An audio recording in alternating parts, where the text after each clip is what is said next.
This is Bob Oliphant from the Westford Historical Society and Museum, bringing you Episode 11 of Season 2 of the Westford Wardsman podcast. The Westford Wardsman newspaper was part of Turner's Public Spirit, a weekly newspaper in Ayer a century ago. In this episode, we'll be reading the Wardsman for the week ending Saturday, March 13th, 1909. I'll elaborate on what was happening in Westford 114 years ago as we read. The first section on March 13th was the Graniteville section. At the 9:45 o'clock Mass in St. Catherine's Church on last Sunday morning, Reverend Edmund T. Schofield preached an eloquent sermon on temperance, which was timely and pointed a good moral lesson for the parishioners to follow. He left no doubt as to his position on the license question, and his remarks will long be remembered. At this time, Father Schofield made public a letter from Miss Bunce, librarian of the J.V. Fletcher Library in Westford, stating that the library officials would be pleased to furnish reading matter to be left at the rooms of St. Catherine's Temperance Society in this village.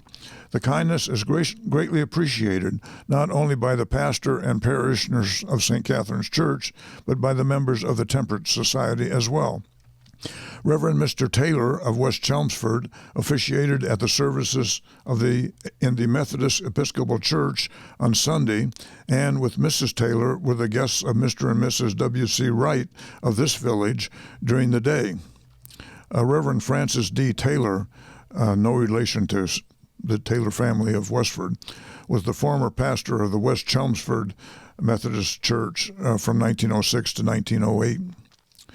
The Ladies' Aid Society of the M.E. Church met with Mrs. Wesley O. Hawks on Thursday afternoon. That's a reference to the Westford Methodist Episcopal Church, which was located in Graniteville and still is. There will be an entertainment given in Abbott's Hall, Ford's Village, on March 17th for the benefit of St. Catherine's Church. The members of the Temperance Society have changed their original plans somewhat and are now preparing for a minstrel show to be given after Lent. P. Henry Harrington and Andrew Johnson, both of this village, are the opposing candidates for the office of Selectman to be voted for at the annual town meeting March 15th. Wallace W. Johnson, who supplies the different villages in this vicinity with ice during the summer months, has been harvesting his annual crop at Burgess Pond during the past few days and hopes to have sufficient for all needs. The sympathy of the village people is extended to Mr. and Mrs. William Pine in the loss of their youngest daughter, 16-year-old Miss Olive Pine, who died at her parents' home at Pine Ridge Station on Tuesday morning, March 9th, after a few days' illness. The next section is called The Unitarian Sociable. Good, better, best seems to be the verdict of the patronizing public as a proper grading of the monthly sociables at the Unitarian Vestry, the last one being held last week Friday evening. Delighted, why that is a mild way to express the satisfaction that was photographed in the attitude of those who attended the social. There is lots of music and other values locked up in the congregation of the old First Parish Church. Let us turn the key and unlock for the public entertainment some of the treasures of this last sociable. Violin and piano duets were given by Mabel Miller and Everett Miller. Farce in 2 acts entitled Not a Man in the House. This was originally laughable, so much so that had never you laugh style of living been present, it would have been out of style and been compelled to acquiesce in the new and liberating principle of laughter. The characters were entertainingly sustained by May Balch, Gertrude Bartlett, Ruth Miller, Mrs. W. L. Woods, and Mrs. Alonzo Sutherland. They all did fine, finest, and funniest. The next turn of the key for Hidden Treasures brought out a dialogue between Miss May and Agnes Balch on the subject, How She Made Him Propose. This proved to be fun, uncaged, running loose in everybody's pathway, a real liberator from the 8 headache cares. May Balch, in the character of a gentleman trying to pop the question under the hindering difficulties, was a sort of star wonder and entertainer of the evening. Those in charge of the social were Mrs. Spaulding, Mrs. Woods, Miss May Balch, Candy Table, Mary Morn, Eva Fletcher. Dancing and other variations were administered in proper adjustment to individual needs. $22 without any of the about, more or less limitations attached to it, just the straight even dollars. I might mention that May Balch, who was mentioned here several times, was a very artistic lady. She was not only somewhat of an actress, but a quite good artist, and a number of her pieces of artwork can be found within the town and at the Westford Museum. The next section is called Encircled the Globe. The people of Graniteville are taking an unusual interest in the return of the United States fleet that has just encircled the globe, owing to the fact that a Graniteville boy, W. Carroll Furbush, son of Mr. and Mrs. Frank Furbush, is numbered among the Blue Jackets, he being a machinist on the Nebraska. Young Furbush enlisted in the Navy at Boston, June 24, 1907. Shortly after, he was sent to Norfolk, Virginia, and from there was sent to Bremerton, Washington, where he joined the crew of the Nebraska. After stopping a while on the Pacific slope, the Nebraska joined the fleet at San Francisco and made a tour of the world as a member of the, quote, Sweet 16. These were, end quote, these were the 16 battleships in the fleet.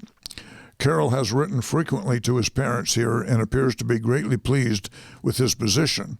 He says the Navy is the only thing for a young man to get into, for, as he puts it, quote, it will make a man of you, end quote. His pay has been advanced since his enlistment, and he is getting along finely. The ships are now at Hampton Roads, Virginia, and as soon as he has the opportunity, he will visit his relatives and friends here.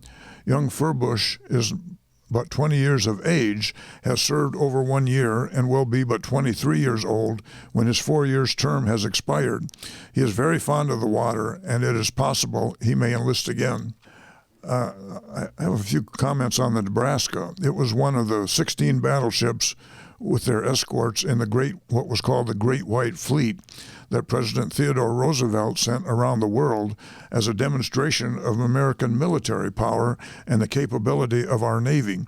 The fleet left Hampton Roads on December 16, 1907, made stops at Trinidad, British West Indies, Rio de Janeiro, Brazil, sailed through the Straits of Magellan, stopped in Chile, Peru, Mexico, and San Francisco on May 6, 1908. It was here that the Nebraska, designated BB-14, was added to the fleet. It was launched at Seattle on October 7, 1904, and was commissioned July 1, 1907. The fleet left San Francisco July 7, 1908, making stops at Hawaii, New Zealand, Australia, the Philippine Islands, Japan, and Ceylon, now Sri Lanka. The fleet went through the Suez Canal, stopped at Italy and Gibraltar in the Mediterranean, and arrived back at Hampton Roads on February 22, 1909. Roosevelt reviewed the fleet as it arrived. During World War I, Nebraska made 4 trips to Brest, France, transporting 4,540 troops to and from the U.S. She was decommissioned July 2, 1920, and sold for scrap in 1923. The next section is the Westford Grange. There was a good attendance present at the Grange Thursday evening, for there was a live topic down on the program for discussion and of vital interest to many residents of the town. The question was, quote, is the closing of the district schoolhouse a blow to the rural community, end quote. Samuel L. Taylor sustained the negative of the question, and Mrs. Joseph E. Knight followed with a paper which was an emphatic decision in the affirmative. The recent closing of the Minot's Corner School and transporting the scholars to the new Frost School in the center was a matter of much concern to Mrs. Knight and others in that vicinity, and necessarily the discussion was decidedly local in tone. Both sides of the question were well sustained and much of interest brought out. While we all recognize that the schoolhouse in the outlying district is a center of life and interest, and its elimination takes away just that much of life and interest, and for which we cannot but feel sorry for those directly concerned. Yet there is much to be said in favor of a central school, and Mr. Taylor endeavored to show in his remarks the value of the system after some of the conservatism that is always encountered toward any radically new movement had been overcome. The depreciation in the value of farm property and the harmful effect it might have on the health of the children were two of the strong factors dwelt upon in disfavor of the new system. Many took part in the discussion that followed, and what was left of the lecturer's hour was taken up with discussing some of the articles in the town warrant. Usually when they have a debate, they say who won the debate, the affirmative or the negative, and they don't do that in this instance. The next section is the Westford Center section. Members of the Tadmont Club will remember that the hour of meeting, Tuesday, March 16th, is changed from 2:30 to 3 at Library Hall. The second of the special midweek Lenten prayer services took place at the Congregational Vestry last Wednesday evening with a good attendance. Mr. Osgood led the singing, and Reverend Mr. Hudson of North Chelmsford gave a helpful and inspiring address. There was a good congregation Sunday morning.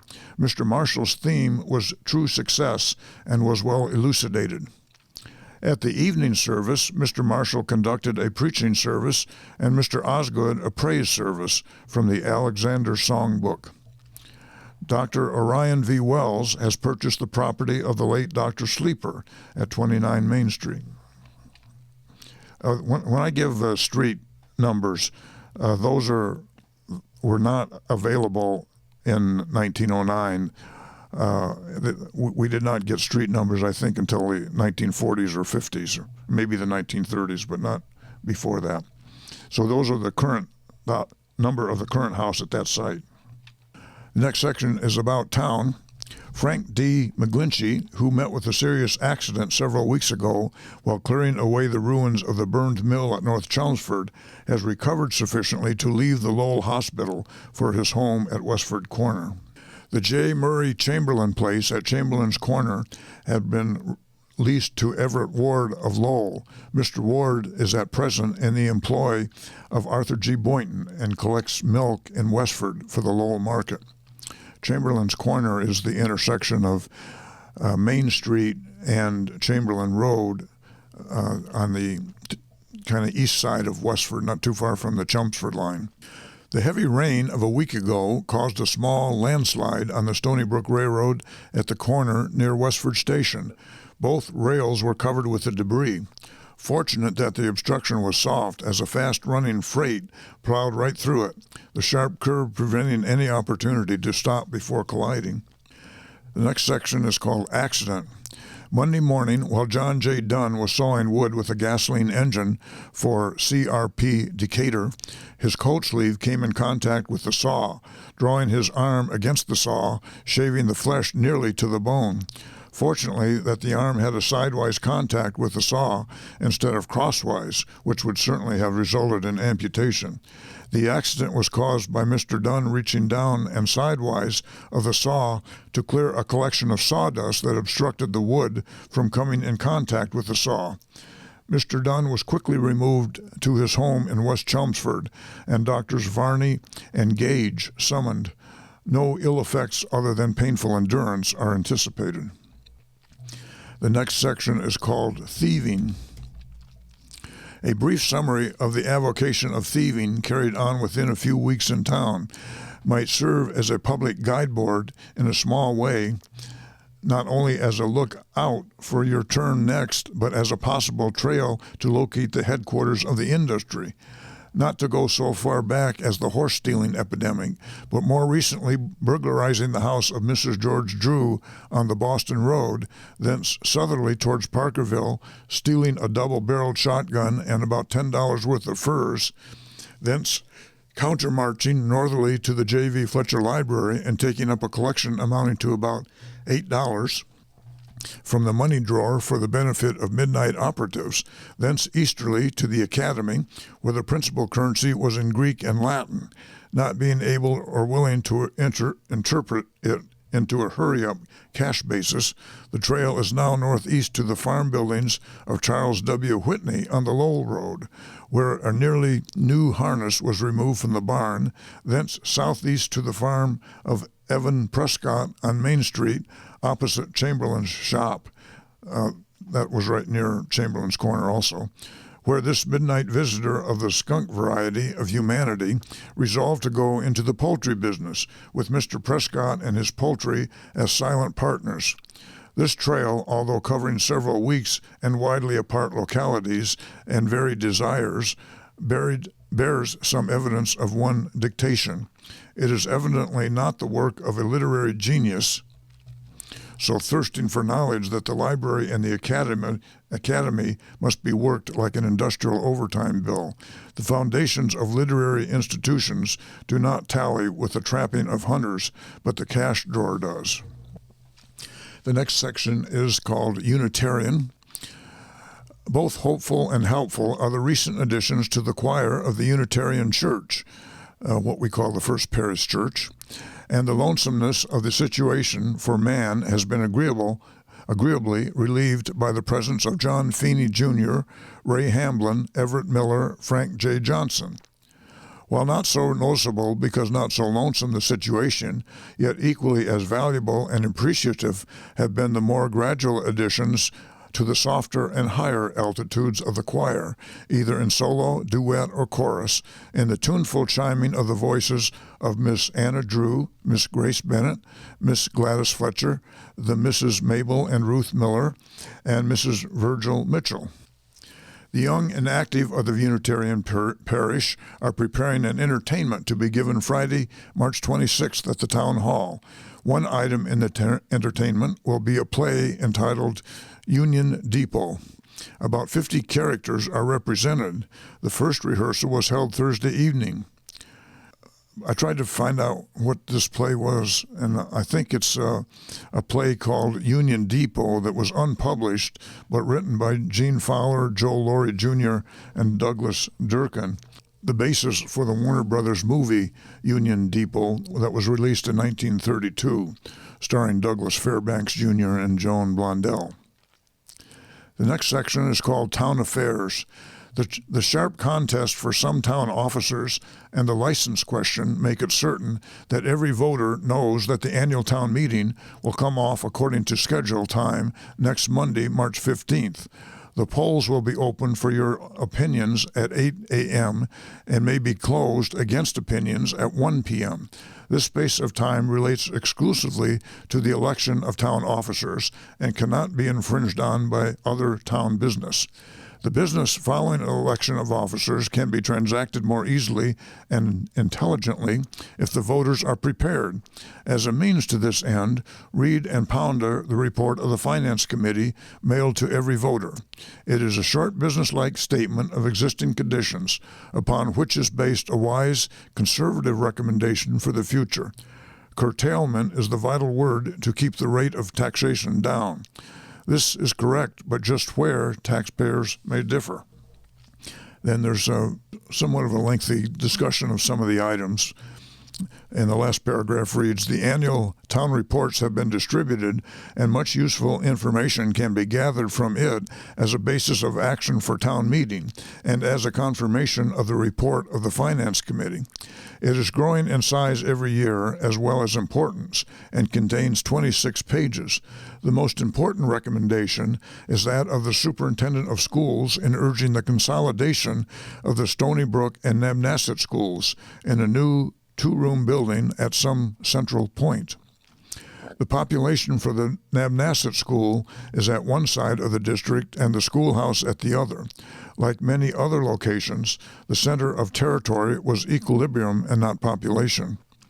Ought to have a school to teach common sense in, and then locations would not be so changeable. New Nebnasset School, which was what we now call Old Nam, was not built until 1922, in the spring of 1922, I believe. The next section is called Forge Village. Miss Olive Josephine Pine passed away at her home, Pine Ridge, Tuesday morning after a brief illness. She had an operation for appendicitis Friday of last week and was doing well as could be expected. Monday afternoon, she began to fail. Meningitis set in. Then it was a question of a few hours. Everything was done for her that a physician and friends could do, but it was of no avail. Her early death has cast a gloom over her friends and classmates, and heartfelt sympathy goes out from everyone to the sorrowing parents and only sister. Sometimes, but not today, this is a quote, sometime, but not today, they will see and clearly understand that God knew the best. Owing to the illness of Reverend Thomas Fisher, Lenten services at the St. Andrew's Mission House have been omitted. There are a number of cases of measles among the children, and there are many vacant seats in the classrooms. Miss Blaisdell has returned to her school duties after a severe attack of the measles. Schools close Friday for the annual vacation of 2 weeks and will open March 29th. And that's the news in Westford for the week ending March 13th, 1909. Thank you for listening, and thanks to Nick Woodbury of Westford Cat for providing technical support. You can find transcriptions and podcasts from the Wardsman at our website at museum.westford.org or visit the Historical Society's Facebook page for more Westford news from a century ago. This is Bob Oliphant, and I hope you will join us for next week's Westford Wardsman podcast. Thank you.